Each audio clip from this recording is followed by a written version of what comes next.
کیا کہہ رہی ہو عائشہ؟ تم وہاں کیسے جا سکتی ہو بیٹی؟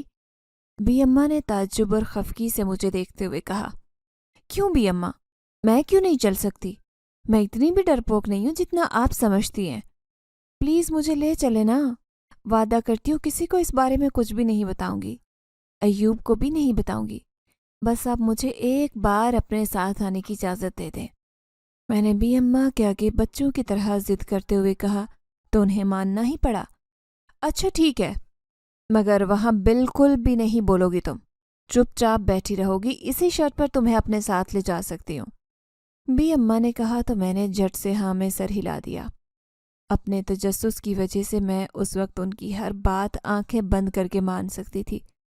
اب مجھے بے صبری سے رات ہونے کا انتظار تھا۔ میں آج بہت ایکسائٹڈ تھی۔ میں آج اس مخلوق کو دیکھنے جا رہی تھی جو ہمارے ارد گرد رہتے ہوئے بھی ہمیں نظر نہیں آتی۔ اللہ اللہ کر کے شام ہوئی۔ میں نے جلدی جلدی سارا کام مغرب کی اذان سے پہلے ہی نمٹا لیا تھا اور اب وضو کر کے بی اماں کے ساتھ بیٹھ کر اذان کا انتظار کر رہی تھی۔ جو ہی اذان ختم ہوئی ہم دونوں ہی اس کمرے کی طرف چل پڑیں جسے عبادت کے لیے مخصوص کیا گیا تھا۔ وہاں فرش پر جائے نماز بچھا کر ہم نے نماز پڑھی اور پھر دعا مانگنے کے لیے اماں نے طاق میں موجود قرآن پاک اٹھا لیا۔ پہلے انہوں نے کچھ دوسری آیات کی تلاوت کی، اس کے بعد سورہ جن پڑھنے لگی۔ ان کی آواز خوبصورت تو تھی ہی، مگر تلاوت کرتے ہوئے تو اس وقت وہ ایک عجیب سی کشش محسوس ہونے لگی تھی۔ دل بے اختیار ان کی آواز کی طرف کھنچنے لگتا تھا۔ میں بڑے غور سے کمرے کے ماحول کا جائزہ لے رہی تھی۔ بی اماں کو کافی دیر ہو گئی تھی تلاوت کرتے کرتے، مگر اب تک مجھے کوئی غیر معمولی بات محسوس نہیں ہوئی تھی۔ پہلے تو میں نے سوچا کہ شاید ایسا کچھ نہیں، یہ جنات وغیرہ نہیں آنے والے، مگر چند لمحے بعد میرا خیال غلط ثابت ہو گیا۔ کمرے میں ہلکی ہلکی خوشبو پھیلنا شروع ہو گئی تھی جو لمحہ بلمحہ تیز ہوتی گئی۔ میرا دل دھک دھک کرنے لگا۔ تھوڑی دیر تک کمرے کا درجہ حرارت بڑھ گیا۔ ایسا محسوس ہونے لگا جیسے وہاں بہت سارے لوگ جمع ہو چکے۔ میں نے بلب کی سفید روشنی میں دیکھنے کی کوشش کی مگر کوئی واضح چہرہ دکھائی نہیں دیا۔ بس ایسے لگ رہا تھا کہ ایک دھند سی پھیلی ہوئی ہے اور اس دھند میں ایک غیر واضح اور مدھم سے سفید سائے ہیں جو حرکت کر رہے ہیں۔ میری کیفیت بڑی عجیب سی ہو رہی تھی۔ میں دیکھنے اور نہ دیکھنے والی حالت کے بیچ معلق تھی۔ جب تک بی اماں تلاوت کرتی رہیں یہ دھند اور سفید سائے موجود رہے۔ اس کے بعد انہوں نے تلاوت بند کی اور وہ ان سے کافی دیر تک باتیں بھی کرتی رہیں۔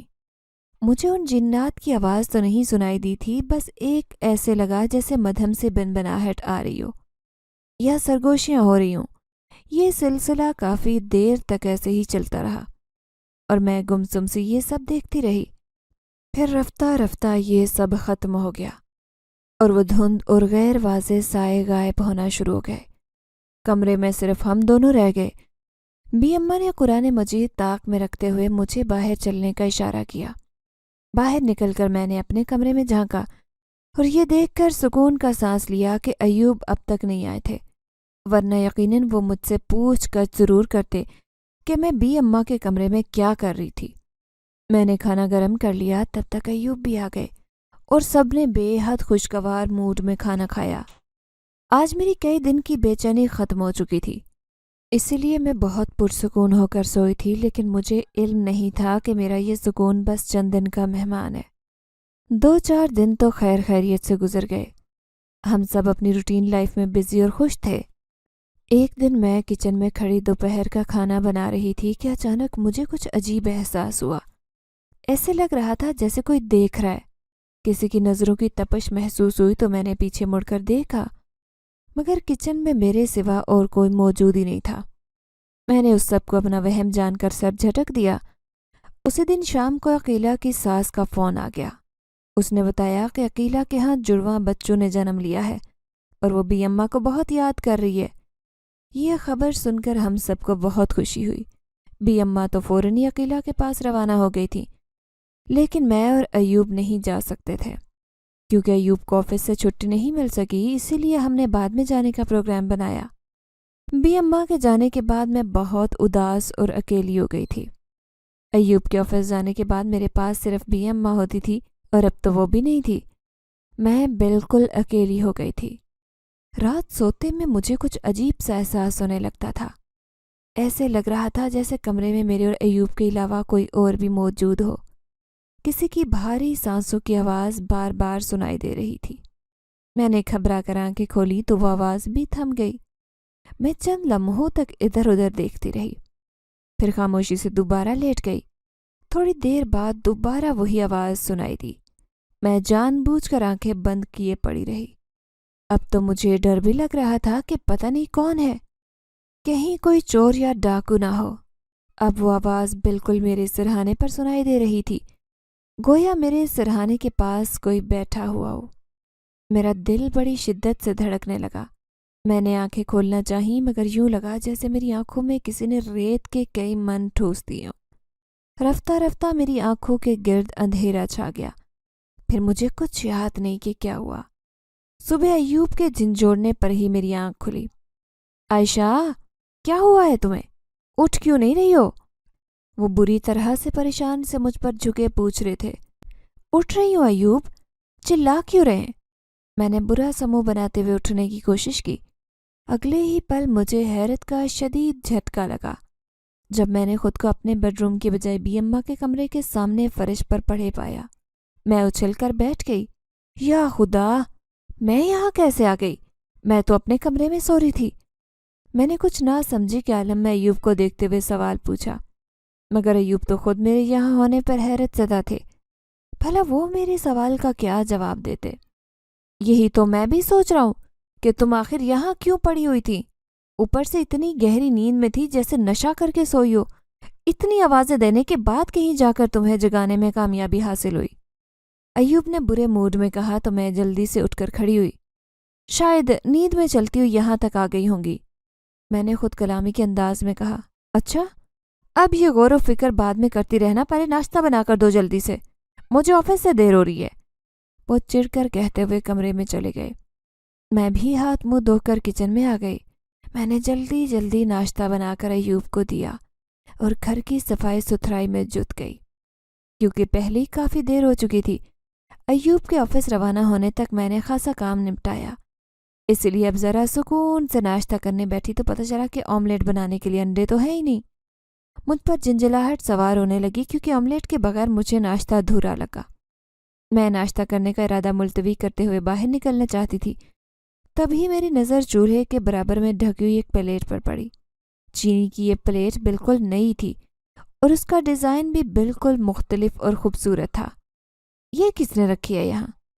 میں نے تو آج سے پہلے یہ دیکھی نہیں۔ میں نے کچھ حیرانگی سے سوچا، ہو سکتا ہے اماں بھی کچھ رکھ کر بھول گئی ہوں گی۔ میں نے خود ہی اپنے سوال کا جواب دیتے خود کلامی کی۔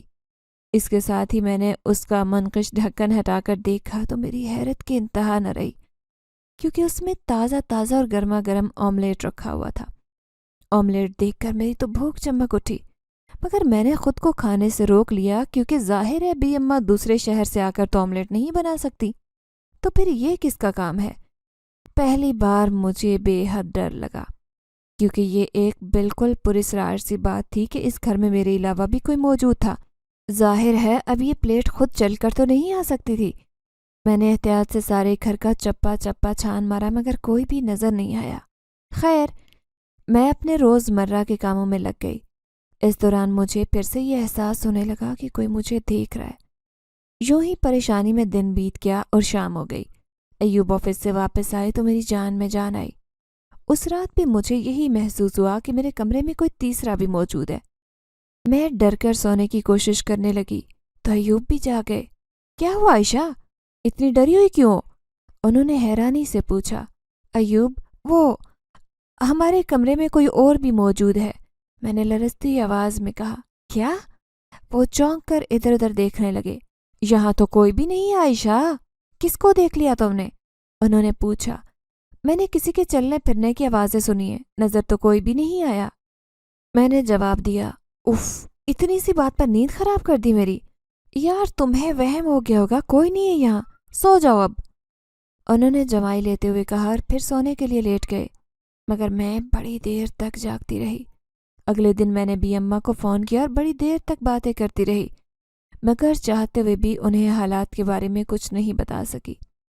حالانکہ میں نے فون ہی اسی لیے کیا تھا کہ آج کل گھر میں جو کچھ ہو رہا ہے اس بارے میں ان کو اطلاع کر دوں، مگر نہ جانے کیا بات تھی کہ میں اس بارے میں کچھ نہیں کہہ سکی۔ دوپہر میں بھی میں اکیلی بیٹھی موبائل فون پر کچھ دیکھ رہی تھی کہ اچانک کھٹکے کی آواز سنائی دی۔ میں ایک دم گھبرا گئی۔ اچانک میری الماری کا دروازہ خود بخود کھلنے لگا اور بند ہونے لگا۔ میں اس قدر خوف زدہ ہو گئی کہ ہلنے جلنے تک کی سکت نہیں رہی، بس پھٹی نظروں سے الماری کو دیکھے چلی جا رہی تھی۔ کافی دیر تک یہی کچھ ہوتا رہا، پھر دراز کھل گئی اور اس میں موجود سامان نکل کر ادھر ادھر لڑکنے لگا۔ پھر وہ سب دوبارہ سمٹ کر دراز میں جا پڑا اور وہ کھٹاک سے بند ہو گئی۔ اس وقت میں اکیلی تھی، گھر میں اور کوئی بھی نہیں تھا۔ میں نے بامشکل الماری پر سے نظریں ہٹاتے ہوئے آس پاس نظر دوڑائی تو ایسے لگا جیسے سیاہ دھوئیں جیسی کوئی چیز کمرے میں چکرا رہی ہو۔ میں دم بخود دیکھتی رہی، پھر سر پکڑ کر بیٹھ گئی۔ آخر یہ سب کیا ہو رہا تھا؟ میری سمجھ میں تو کچھ بھی نہیں آ رہا تھا، نہ ہی میں کسی کو کچھ بتا پا رہی تھی۔ ایوب گھر آئے تو مجھے پریشان اور الجھا ہوا دیکھ کر چونک گئے۔ کیا بات ہے عائشہ؟ اتنی پریشان سے کیوں ہو؟ سب ٹھیک تو ہے نا؟ انہوں نے مجھے بڑے غور سے دیکھتے ہوئے پوچھا تو میں نے گہری سانس لی۔ ہاں ایوب، سب ٹھیک ہے، مگر میں نے بات ادھوری چھوڑتے ہوئے کہا۔ مگر کیا؟ کوئی مسئلہ ہے یا پریشانی ہے تو بتاؤ، ایوب نے پوچھا۔ آج مجھے بی اماں کی بہت یاد آ رہی ہے ایوب۔ میں کہنا کچھ اور چاہتی تھی۔ آج جو کچھ ہوا تھا وہ سب کچھ ایوب کو بتانا چاہتی تھی، مگر عین وقت پر جیسے کسی نے مجھے وہ سب کہنے سے روک لیا اور میرے الفاظ بدل گئے۔ بے بسی کے احساس کی شدت سے میں رونے لگی، لیکن میرے اس طرح رونے کو ایوب سمجھ نہیں پائے۔ وہ یہی سمجھے کہ میں اماں کی جدائی سے گھبرا کر رو رہی ہوں۔ ارے عائشہ، پاگل ہو گئی ہو کیا یار؟ بس چند دن کے لیے تو گئی ہیں بی اماں، ہفتے ڈیڑھ ہفتے تک واپس آ جائیں گی، بھلا اس میں رونے کی کیا بات ہے؟ انہوں نے مجھے گلے لگا کر میرا سر تھپکتے ہوئے کہا۔ ان کی بات سن کر میں اور زیادہ شدت سے رونے لگی۔ کاش میں ایوب کو بتا سکتی کہ آج کل میرے ساتھ کیا ہو رہا ہے، میں کس عذاب میں گرفتار ہوں، مگر میرے الفاظ ہی میرا ساتھ نہیں دے سکتے تھے۔ میں کسی سے کیا گلہ کرتی؟ میں ان کے کندھے پر سر رکھے روتی رہی اور وہ مجھے تسلیاں دیتے رہے۔ رات کو کسی بھی وقت میری آنکھ کھلی تو ایوب نہیں تھے۔ باتھ روم کی لائٹ چل رہی تھی، یقیناً وہ وہیں پر تھے۔ مجھے شدید پیاس لگی، جگ اٹھا کر دیکھا تو خالی تھا۔ آج اپنی پریشانی میں اس میں پانی ڈالنا بھول گئی تھی۔ اف، اب اس سردی میں باہر جانا پڑے گا، میں نے برا سا منہ بنا کر سوچا اور شال لیتے ہوئے باہر نکل آئی۔ سردیوں کے ابھی تو بس شروعات ہی تھی، مگر ابھی سے اتنی سردی ہو رہی تھی کہ خدا کی پناہ، آئندہ تو جانے کیا حال ہونے والا ہے۔ میں یہی سوچتی ہوئی شال کو اچھی طرح سے لپیٹ کر کچن کی طرف چل پڑی۔ کچن میں نے پانی پیا اور باہر نکلنے کو تھی کہ بڑی شدت سے چائے کی طلب ہونے لگی، تو میں نے چائے کا پانی چولہے پر چڑھا دیا۔ اسی وقت کسی کی آہٹ سنائی دی تو میں ڈر کر پلٹنے والی تھی کہ اچانک ہی کسی نے مجھے پیچھے سے جکڑ لیا۔ ڈر کے مارے شاید میرے منہ سے چیخ نکل جاتی اگر میں ایوب کی آواز نہ سنتی۔ ڈرو مت، یہ میں ہوں۔ ایوب کی آواز سن کر میں نے سکون کا سانس لیا۔ ایسے بھی کوئی ڈراتا ہے کیا؟ میری جان نکال دی تھی آپ نے، میں نے مصنوعی خفگی سے کہتے ہوئے اپنا سر ان کے سینے پر رکھا، مگر کوئی عجیب سا احساس مجھے بے چین کر رہا تھا۔ میرے ہوتے ہوئے ڈرنے کی کیا ضرورت ہے پاگل؟ ہاں، اگر مجھ سے ڈرو تو اور بات ہے، انہوں نے میرے بال بگاڑتے ہوئے کہا تو میں ہنس پڑی۔ کیوں، آپ کوئی جن ہے کیا جو میں ڈر جاؤں گی؟ میں نے کہا تو ان کے چہرے کا رنگ بدل گیا۔ وہ اپنے ہونٹوں پر ایک عجیب سی مسکراہٹ سجائے مجھے دیکھتے رہے۔ مجھے عجیب سی بے چینی کا احساس ہونے لگا۔ چائے بننے کے بعد ہم دونوں نے چائے پی اور پھر میں برتن سنک میں رکھ کر جگ میں پانی بھرے باہر نکلنے لگی، مگر ایوب وہیں بیٹھے رہے۔ آپ چلیں گے بھی یا رات ادھر ہی بسر کرنے کا ارادہ ہے؟ میں نے پوچھا۔ تم جاؤ، میں آتا ہوں، انہوں نے جواب دیا تو میں کمرے کی طرف بڑھ گئی۔ سردی کی شدت میں اضافہ ہو گیا۔ میں کمرے میں آئی تو یہ دیکھ کر میرے پیروں تلے سے زمین نکل گئی کہ ایوب تو بیڈ پر سو رہے تھے۔ کچن سے نکل کر میں سیدھی اپنے کمرے میں آئی اور اس دوران ایوب میرے ساتھ نہیں آئے تھے۔ انہوں نے کہا تھا کہ وہ بعد میں آئیں گے، تو پھر اتنی جلدی وہ یہاں کیسے آ گئے؟ اور اگر وہ ایوب تھے تو یہ کون تھا؟ اور اگر یہ ایوب تھے تو وہ کون تھا؟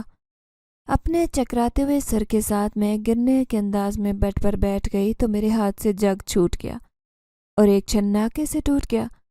اس کی آواز سے ایوب جاگ گئے۔ عائشہ، تم اس وقت کیوں جاگ رہی ہو؟ انہوں نے نیند سے بھری آواز میں پوچھا تو میں یکٹک انہیں دیکھنے لگی۔ عائشہ، میں تم سے کچھ پوچھ رہا ہوں، انہوں نے زور سے کہا تو میں بری طرح سے چونک گئی۔ ہاں وہ میں پانی لینے گئی تھی کچن میں نے جواب دیا تو اچھا اب سو جاؤ، یہ کہتے ہوئے وہ پھر سے لیٹ گئے۔ اس کا مطلب تھا کہ جو مجھے کچن میں ملا تھا وہ ایوب نہیں، کوئی اور تھا۔ میری وہ بے چینی بے وجہ نہیں تھی، وہ ایوب کا لمس نہیں تھا، اور میرے لاشعور نے اسے پہچان لیا تھا۔ میں کانپ گئی، یعنی کہ وہ کوئی ایسی مخلوق تھی جو کسی کا بھی روپ اختیار کر سکتی تھی۔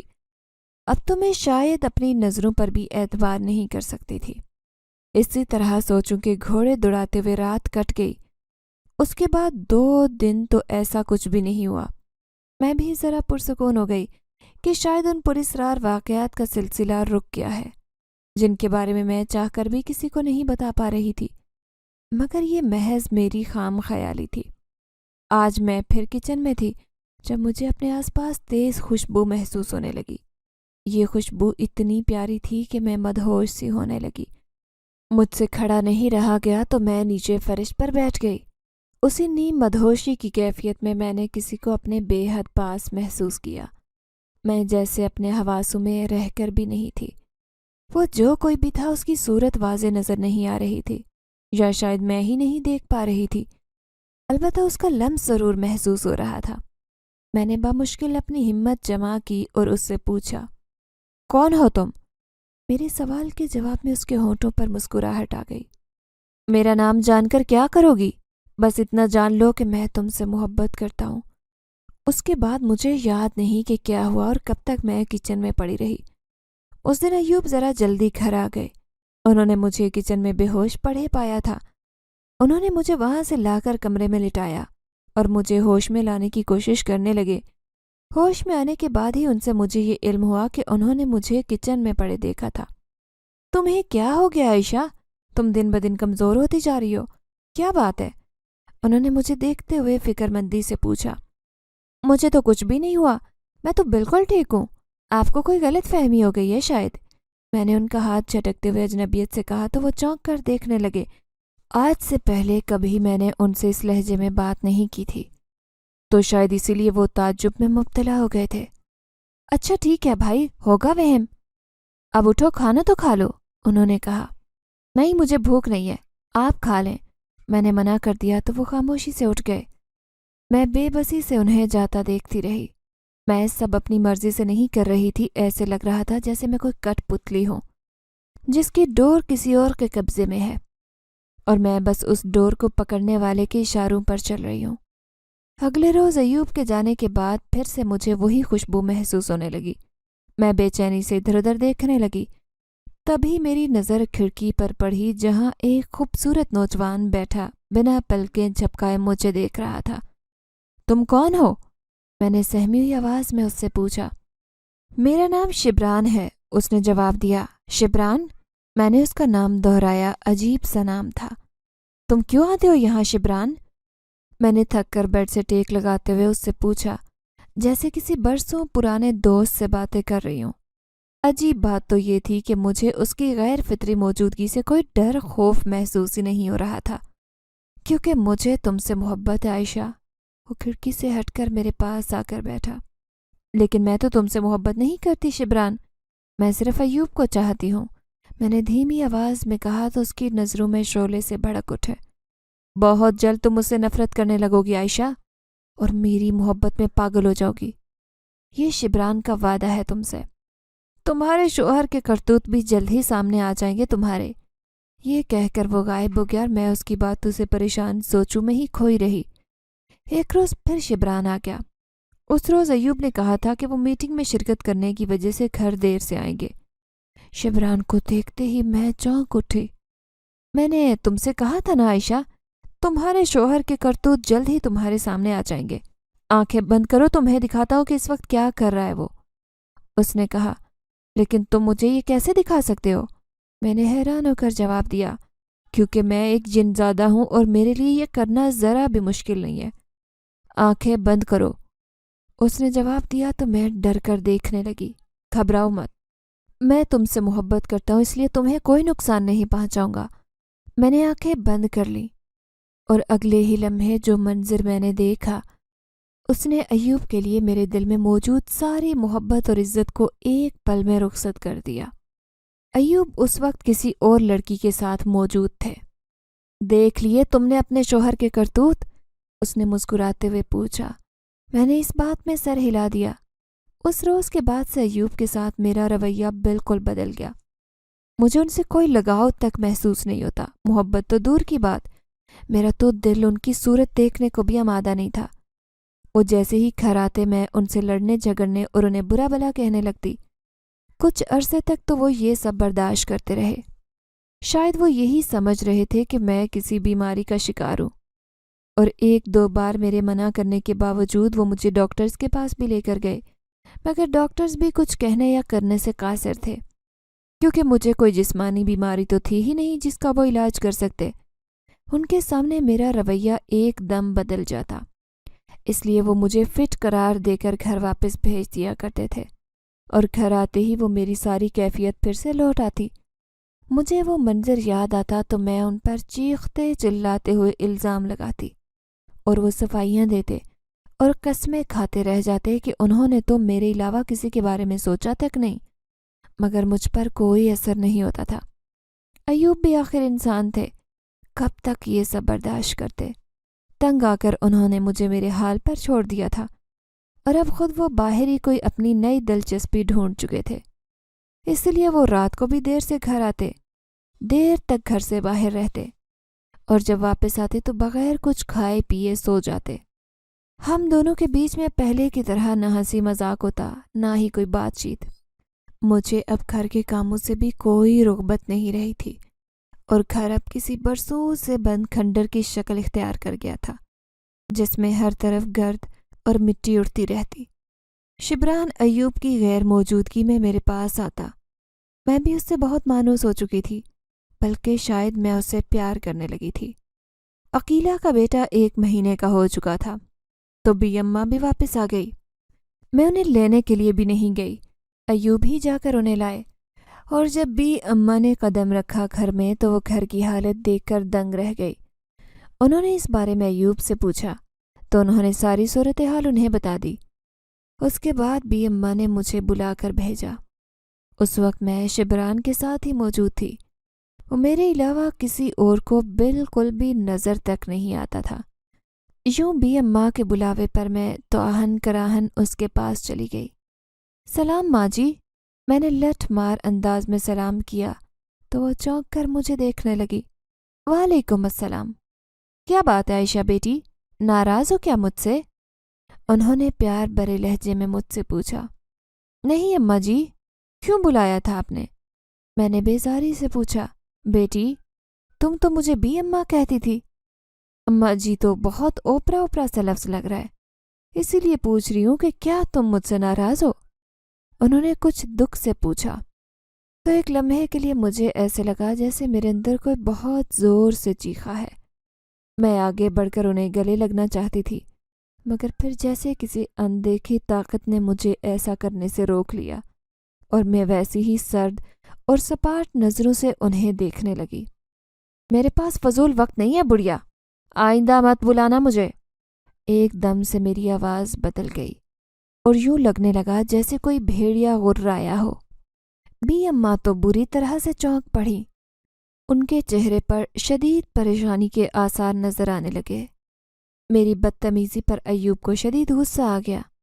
عائشہ، ہوش میں رہ کر بات کرو، اپنے ساتھ کی جانے والی زیادتی تو میں سہ لوں گا، مگر بی اماں کے ساتھ تمہاری اس بدتمیزی کو ہرگز برداشت نہیں کروں گا۔ وہ غصے سے کہتے ہوئے آگے بڑھے تو بی اماں نے فوراً انہیں روک لیا اور میری آنکھوں میں آنکھیں ڈال کر دیکھنے لگی۔ چند لمحے بعد انہوں نے مجھے جانے کا اشارہ کر دیا تو میں کسی روبوٹ کی طرح چلتے ہوئے اپنے کمرے میں آ گئی اور سر گھٹنوں میں دے کر بیٹھ گئی۔ مغرب کی اذان ہوئی تو بی اماں اور ایوب میرے کمرے میں آ گئے۔ ان کے ہاتھ میں رسی کا لچھا تھا جسے انہوں نے مجھے شدید مزاحمت کے باوجود مضبوطی سے باندھ لیا تھا اور مجھے لے کر اسی کمرے کی طرف چل پڑے جس میں بی اماں تلاوت کیا کرتی تھی۔ مجھے اپنے سامنے بٹھا کر بی اماں نے سورہ جن کی تلاوت شروع کی اور تھوڑی ہی دیر میں کمرے میں دھند سی چھا گئی۔ پھر ایک بارعب مردانہ آواز سنائی دی۔ کیا بات ہے خاتون؟ اتنی پریشانی میں کیوں ہیں آپ؟ اس بارعب آواز نے پوچھا۔ حضرت، میری بچی کو آپ کے قبیلے کے کسی جن نے اپنے بس میں کر رکھا ہے، آپ سے مدد کی طلبگار ہوں، بی اماں نے آنسوں بھری آواز میں کہا تو وہ دھندلا سایہ میری طرف متوجہ ہو گیا۔ میں نے اپنے اندر شدید مزاحمت محسوس کی اور چیخنے چلانے لگی، مگر پھر دھیرے دھیرے پرسکون ہوتی گئی۔ میری آنکھوں سے ایک دھوئیں کی لکیر نکلنے لگی اور یہ دھواں مجتمع ہو کر شبران کے مکمل وجود کا روپ دھار گیا۔ اتنے سارے عرصے میں پہلی بار میں خود کو ان اندیکھی زنجیروں سے آزاد محسوس کرنے لگی تھی۔ شبران، تم نے اس بچی کو کیوں تنگ کیا؟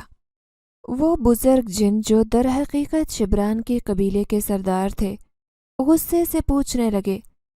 کیونکہ میں ان سے محبت کرتا ہوں، شبران نے سر جھکا کر اعتراف کیا۔ کیا تجھے علم نہیں تھا کہ وہ شادی شدہ ہے اور تو اس کو ورغلا کر ایک بہت بڑے جرم کا مرتکب ہو رہا تھا؟ سردار اس سے بڑی سختی سے باز پرس کر رہے تھے۔ وہ اپنے شوہر سے محبت نہیں کرتی تھی سردار۔ شبران نے جھوٹ بولا تو سردار اس کی اس بات پر بھڑک اٹھے۔ انہیں شبران کی ساری چالوں کا علم ہو چکا تھا۔ انہوں نے فوری طور پر اسے قید کر لیا اور اس طرح مجھے اسے رہائی مل گئی تھی۔ میں اب گم سم سی یہ ساری کاروائی ہوتا دیکھ رہی تھی۔ بعد میں جب میں پوری طرح سے حواسوں میں واپس آ گئی تو سردار اور بی اماں نے مجھے سب کچھ بتا دیا کہ جو کچھ بھی اس نے ایوب کے بارے میں مجھے دکھایا تھا وہ صرف فریب نظر تھا اور اس میں کوئی بھی حقیقت نہیں تھی۔ شبران جنزادہ صرف اور صرف ہم دونوں کو الگ کرنا چاہتا تھا تاکہ میں صرف اسی کی ہو کر رہ جاؤں۔ میں آج ایوب کے ساتھ بہت زیادہ خوش ہوں اور ایوب پہلے سے بھی زیادہ مجھ سے محبت کرتے ہیں۔ شبران جنزادے کے ہماری زندگی سے غائب ہونے کے بعد سب کچھ اب بالکل پہلے کی طرح ٹھیک ہو چکا ہے، مگر آج بھی پتہ نہیں کیوں کبھی کبھی مجھے شبران جنزادے کی بہت زیادہ یاد آتی ہے۔ شاید اندر ہی اندر کہیں نہ کہیں میں بھی اسے پیار کرنے لگ گئی تھی۔ اگر آپ کو ہماری یہ کہانی پسند آئی ہے تو لائک کیجیے، شیئر کیجیے، اور اگر ابھی تک آپ نے ہمارا چینل سبسکرائب نہیں کیا تو اردو ریڈیو کو لازمی سبسکرائب کیجیے۔ ملتے ہیں اگلی ویڈیو میں۔ اللہ حافظ۔